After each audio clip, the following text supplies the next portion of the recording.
Guyonan. Wah.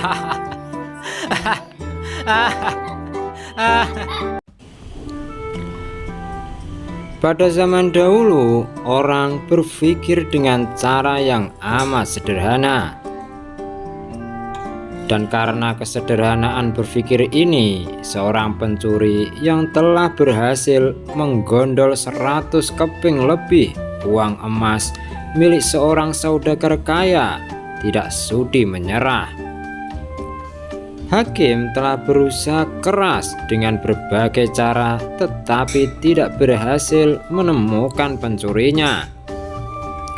Karena merasa putus asa, pemilik harta itu mengumumkan kepada siapa saja yang telah mencuri harta miliknya bahwa ia merelakan separuh dari jumlah uang emas itu menjadi milik sang pencuri bila sang pencuri bersedia mengembalikannya. Tetapi pencuri itu malah tidak berani menampakkan bayangannya. Kini kasus itu semakin ruwet tanpa penyelesaian yang jelas. Maksud baik saudagar kaya itu tidak mendapat tanggapan yang sepantasnya dari sang pencuri. Maka tidak bisa disalahkan jika saudagar itu mengadakan sayembara yang berisi barang siapa yang berhasil menemukan pencuri uang emasnya, ia berhak sepenuhnya memiliki harta yang dicuri. Tidak sedikit orang yang mencoba, tetapi semuanya kandas, sehingga pencuri itu bertambah merasa aman tentram karena ia yakin jati dirinya tidak akan terjangkau.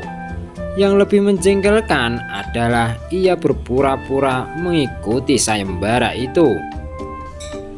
Tidak berlebihan bila dikatakan bahwa menghadapi orang seperti ini bagaikan menghadapi jin.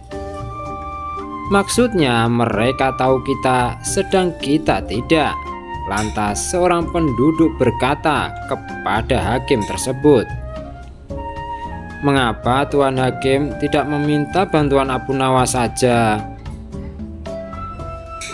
Bukankah Abu Nawas sedang tidak ada di tempat?" Kata hakim itu balik bertanya. "Kemana dia?" tanya orang itu. "Ke Damaskus," jawab hakim. "Untuk keperluan apa?" orang itu ingin tahu. "Memenuhi undangan pangeran negeri itu," kata hakim. "Kapan ia kembali?" tanya orang itu lagi. "Mungkin 2 hari lagi," jawab hakim. Kini harapan tertumpu sepenuhnya di atas pundak Abu Nawas. Pencuri yang selama ini merasa aman sekarang menjadi resah dan sangat tertekan. Ia merencanakan meninggalkan kampung halamannya dengan membawa serta uang emas hasil curiannya. Tetapi ia membatalkan niat itu karena dengan menyingkir keluar dari daerah sama halnya dengan membuka topengnya sendiri. Ia lalu bertekad akan tetap tinggal apapun yang akan terjadi. Akhirnya Abu Nawas telah kembali ke Baghdad karena tugasnya telah selesai. Kemudian Abu Nawas menerima tawaran mengikuti sayembara untuk menemukan pencuri uang emas. Hati pencuri uang emas itu tambah berdebar tak karuan mendengar Abu Nawas menyiapkan siasatnya. Keesokan harinya semua penduduk dusun diharuskan berkumpul di depan gedung pengadilan. Abu Nawas hadir dengan membawa tongkat dalam jumlah yang sangat besar. Tongkat-tongkat itu mempunyai ukuran yang sama panjang. Tanpa berkata-kata, Abu Nawas membagi-bagikan tongkat-tongkat yang dibawa dari rumahnya.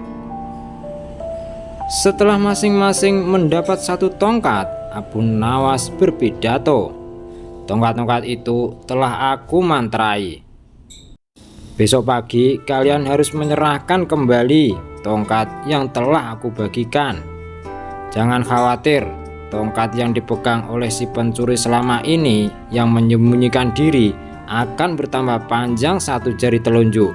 Sekarang pulanglah kalian semua. Orang-orang yang merasa tidak mencuri tentu tidak mempunyai pikiran apa-apa. Tetapi sebaliknya, si pencuri uang emas itu merasa ketakutan. Ia tidak bisa memejamkan mata walaupun malam semakin larut. Ia terus berpikir dengan keras. Kemudian ia memutuskan memotong tongkatnya sepanjang 1 jari telunjuk. Dengan begitu tongkatnya akan tetap kelihatan seperti ukuran semula. Pagi hari orang mulai berkumpul di depan gedung pengadilan. Pencuri itu merasa tenang karena ia yakin tongkatnya tidak akan bisa diketahui karena ia telah memotongnya sepanjang 1 jari telunjuk. Bukankah tongkat si pencuri akan bertambah panjang 1 jari telunjuk? Ia memuji kecerdikannya sendiri karena ia ternyata akan bisa mengelabui Abu Nawas. Antrian panjang mulai terbentuk. Abu Nawas memeriksa tongkat yang dibagikannya kemarin. Pada giliran si pencuri tiba, Abu Nawas segera mengetahui karena tongkat yang dibawanya bertambah pendek 1 jari telunjuk. Abu Nawas tahu si pencuri itu pasti melakukan pemotongan pada tongkatnya karena ia takut tongkatnya bertambah panjang. Pencuri itu akhirnya diadili dan dihukum sesuai dengan kesalahannya. 100 keping lebih uang emas kini berpindah ke tangan Abu Nawas. Tetapi Abu Nawas tetap bijaksana. Sebagian dari hadiah itu diserahkan kembali kepada keluarga si pencuri, dan sebagian lagi untuk orang-orang miskin, dan sisanya untuk keluarga Abu Nawas sendiri. Itulah kisah Abu Nawas menjadi detektif Conan dalam menguak misteri pencuri keping emas. Cara Abu Nawas ini bisa Anda tiru jika harta benda Anda dicuri orang salah seorang penduduk di desa Anda. Tamat. Jangan lupa ya guys, subscribe, like, dan share. Semoga bermanfaat. Amin.